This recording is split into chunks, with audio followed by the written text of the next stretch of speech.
Welcome, everyone. I am so glad you're here. Welcome to session 6. Now, just take a moment to, feel that, resonate that, and honor that. You've made it to session 6. I am so grateful that you have been here for this series.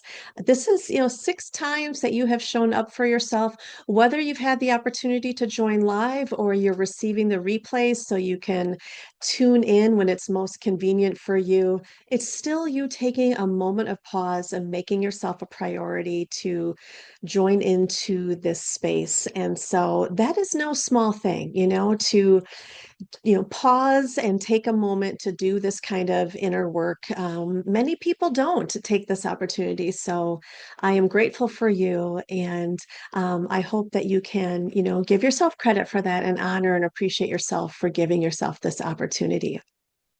So, welcome again to our final session together. And so, all of these sessions do, stand alone on their own, but there is also a thread pulling each of them together. And so I'm going to kind of briefly review that arc that we've been covering as we've moved through this. So again, in session 1, we started with burnout, learning to see it not as a personal failure, but it's a signal, a message from your system that something needs attention, something feels like it is out of alignment. And then we moved into session 2, which was emotional awareness, the practice of noticing what you're feeling without being swept away from it or by it. You're becoming that observer. You are not the emotion. You experience the emotion, you observe the emotion, but you are not the emotion. And then we moved into boundaries, learning how to honor your energy and your capacity in real everyday life and situations or relationships, and being able to say yes or no, depending on what you're needing to do, but have that come from a genuine grounded place and not from a place of obligation or guilt or anything like that.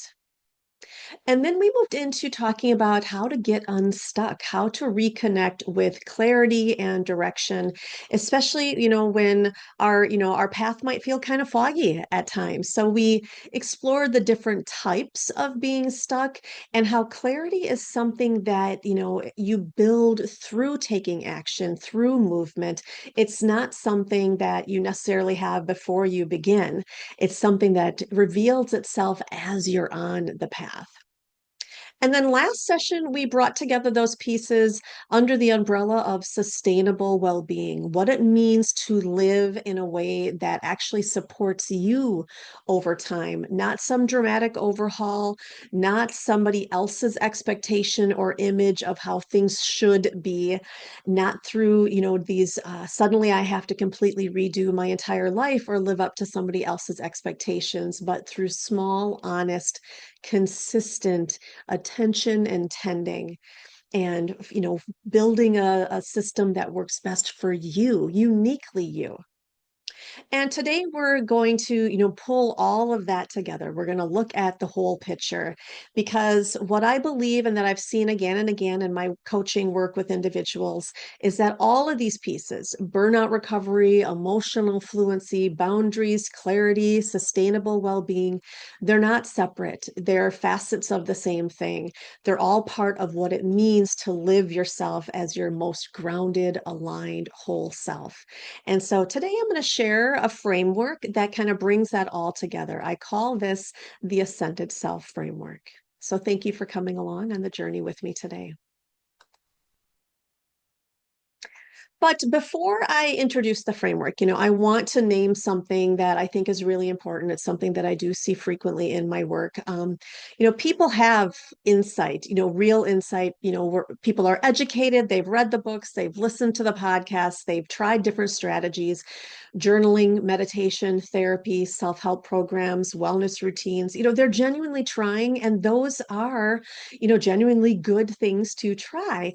And yet something doesn't still necessarily fully shift on the inside. Does that resonate for you at all? Just kind of ponder that for a moment. The experience of working on yourself sincerely and consistently, do you ever experience that work, but then still feel like there's a bit of a gap, like you're moving, but you haven't quite arrived yet? You feel like, okay, I am still kind of feeling stuck. Well, I want to let you know there is nothing wrong with you. This is not failing or anything like that, because doing this work is almost never about how hard you are trying. It's usually because, you've been working on pieces of the whole picture, but not necessarily something that integrates the whole picture. And so, here's what I mean. You might work on your mindset, reframing your thoughts, choosing more positive perspectives, shifting your inner narrative. Genuinely valuable, very important work. But if you're still emotionally overwhelmed, or if your nervous system is chronically kind of out of sync or dysregulated, the mindset work might not completely land or resonate or stick. You can then, think the right thoughts, but still not feel your best. Or you might be working on boundaries, learning to say no, protecting your time, communicating your needs, making real progress with learning to set those boundaries. But if you're not clear on what your deeper values are, your direction, you might not know what you're protecting your energy for. A boundary without purpose can start to feel like isolation rather than protection. You might invest in self care, sleep, movement, nutrition, rest, taking care of yourself, your mind, your body that way, essential things to do. But if you're not connected to a sense of meaning or greater purpose, you can take excellent care of your body and still feel somewhat empty or hollow on the inside. And you might do serious emotional work, therapy, shadow work, processing old patterns. Life changing, very often that work can be. But if things don't change in your daily practices, your environment, your relationships, the emotional insight might not have a place to really land. And each of these areas do matter. But if they're worked on in isolation, you may make progress in one area while still staying kind of stuck in another area. And the parts that are stuck, they can kind of pull everything back towards the baseline. And so I'd like to try to build it, or it's like trying to build, I should say. You have a strong structure, but only 3 out of the 6 supports are in place. So it's kind of wobbly. It holds for a little bit, but it's not really solid. It's not really stable if you don't have all of that together. So, what's needed is something that addresses the whole of you in a very integrated way. Not all at once, not perfectly, but in an integrated way. Something that recognizes you as a whole person and that your well being requires a whole person approach. We are not just these bits and pieces. We're not compartmentalizing ourselves. We are a whole person. And that's the gap that I sometimes see in my practice. And that's what has led me over the years in the work that I'm doing, in the past when I did it with therapy clients. And now when I've moved into only coaching with clients, it's to develop this framework that addresses all of the 6 core areas that consistently support meaningful, sustainable change. And so this is where I want to introduce you today to what I call the Ascended Self Framework. This name comes from a very simple idea. The ascended self is not a different, better, more perfect version of you.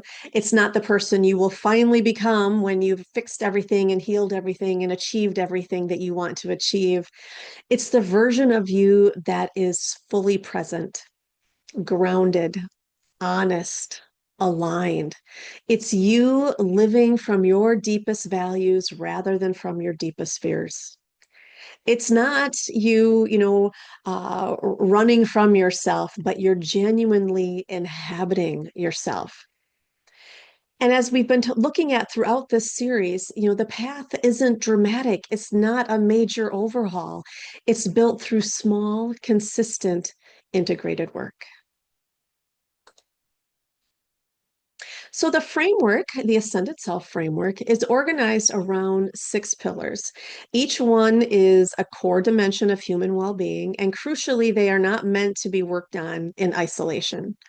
They support each other, they amplify each other, and together they create something more resilient than any one of them could really do just on their own. And so let me walk you through each one of these pillars.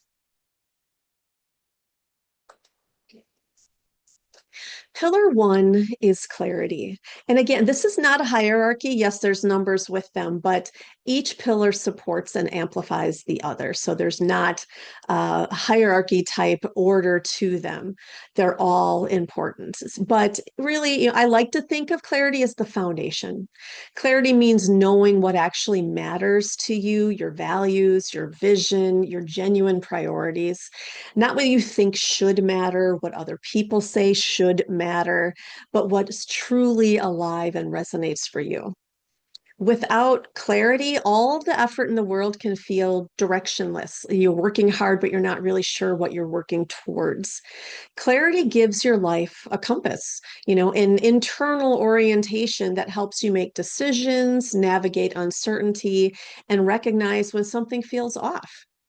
We touched on this in session 4 when we talked about getting unstuck. And clarity is not a destination, it's a practice.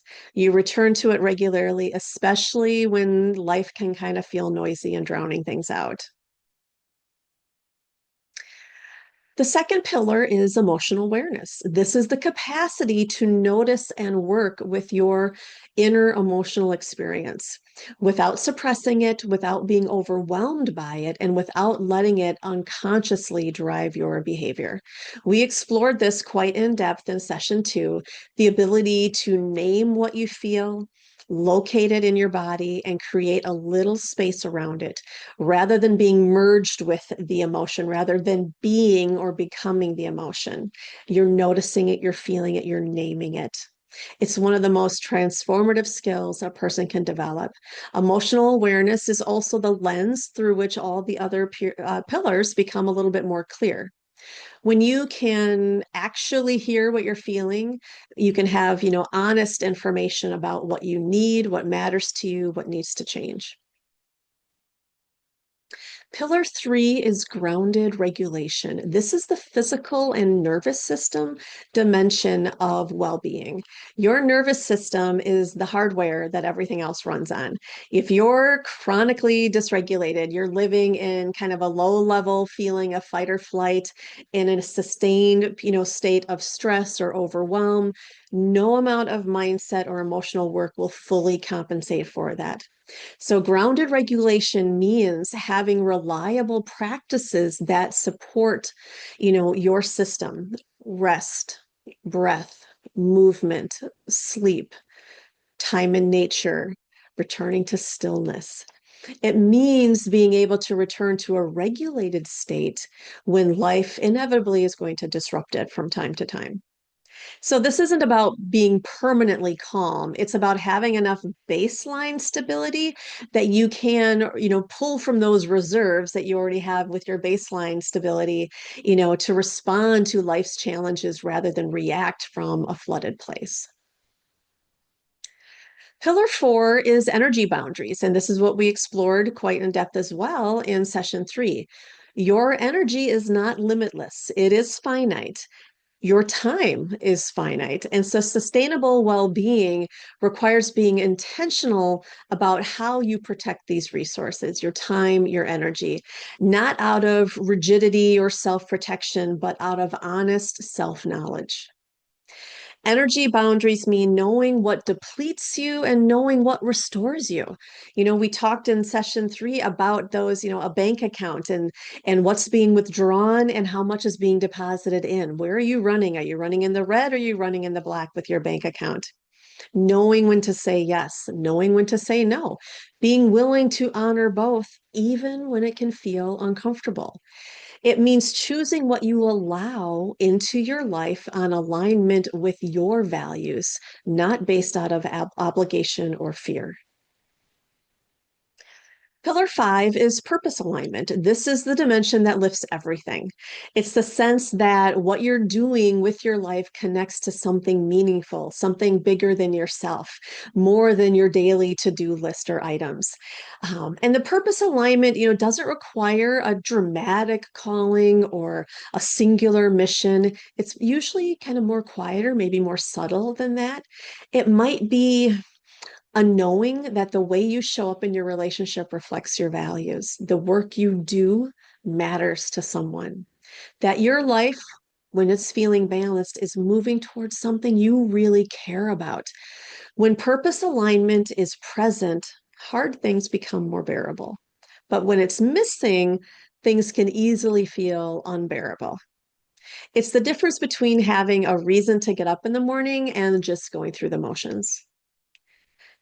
And lastly, pillar six is sustainable well-being. And this is what we explored last week. The integration of all the other pillars into your daily life through practices that actually fit for you and your life, not somebody else's image or version of that.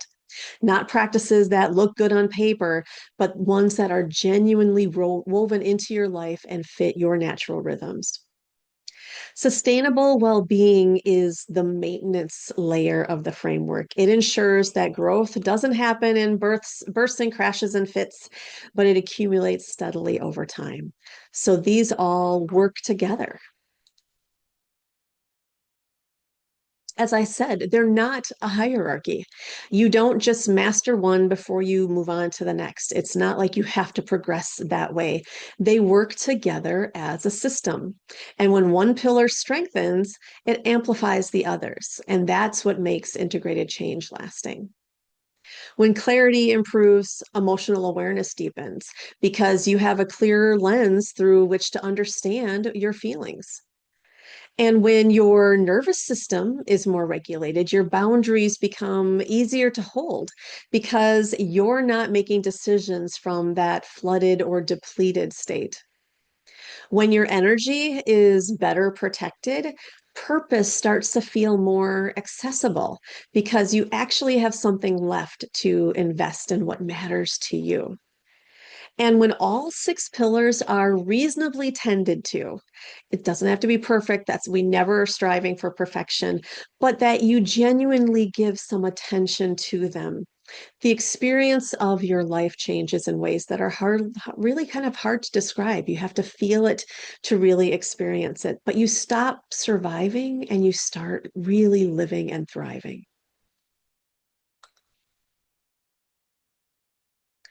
So I want to give you a moment just to kind of sit with this, just to kind of, see where this, this ascended self framework kind of lands and resonates for you. So I'm going to invite you again, as we've done in each session, to get as comfortable as you can in the space that you're in. Just kind of check your body, wiggle out some energy if you need to a little bit. If you feel comfortable, you're welcome to close your eyes, or you certainly can soften your gaze if that feels better for you. And just start by slowing things down by turning your attention to your breath. Just take a slow, deep inhalation, really filling your lungs and feeling your belly expand. And then slowly exhale. Really elongate that exhalation. Inhale again. And exhale. Get into a rhythm that works for you with a few more slow, deep breaths. You're inhaling and you're exhaling. Really feel the inhale expand your belly. Very often, if we're stressed or tense, we breathe from a more shallow way from our chest, and we really want those slow, deep belly breaths. Feeling your body settle and release with each exhalation.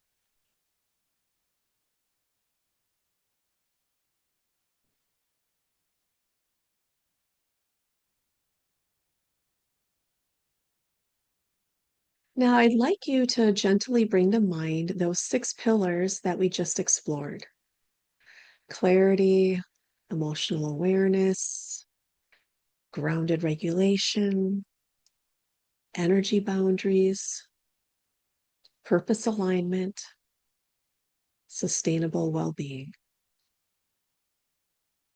Just let them sit there gently without trying to analyze them. Just bring them to your awareness.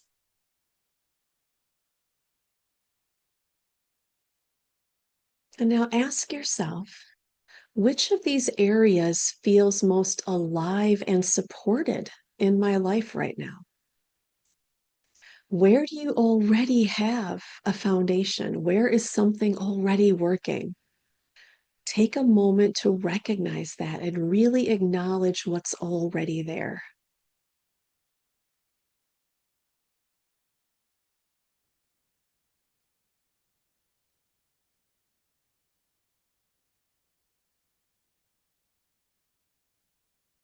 And now, which area feels like it most needs some more attention?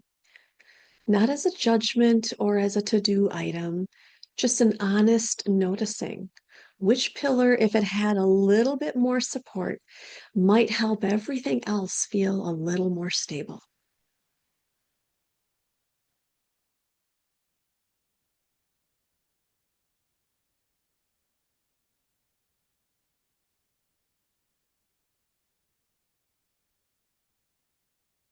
And finally, what might be one small, honest way to tend to that last area this week? It's not a big program or a large commitment. It's just one small act of attention in the direction of what your system is asking for.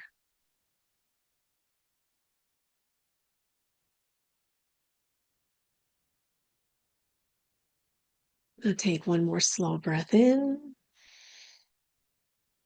and let it go. And gently come back to the room. Now, whatever came up, that's just information. And that information is exactly what the coaching work that I do is designed to help folks act on. So here's, one thing I really hope you carry with you from today and actually from this entire series is that you don't have to figure out everything on your own, and you don't have to work on everything all at once. What you may find helpful is a framework that addresses the whole of you and a path forward that's built on your actual life, your genuine values, and your real capacity.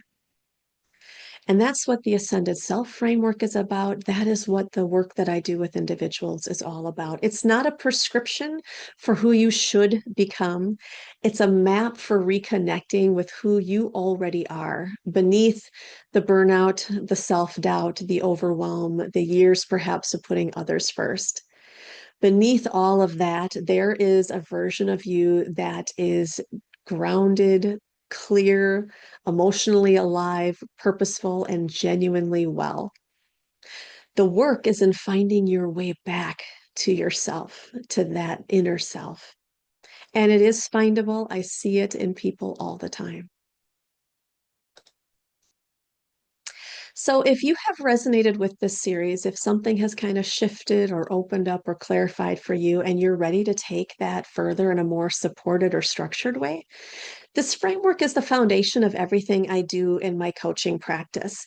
But I will say too that I meet folks wherever they are at with whatever they want to in their coaching as well. But I really resonate and have seen the power of this framework.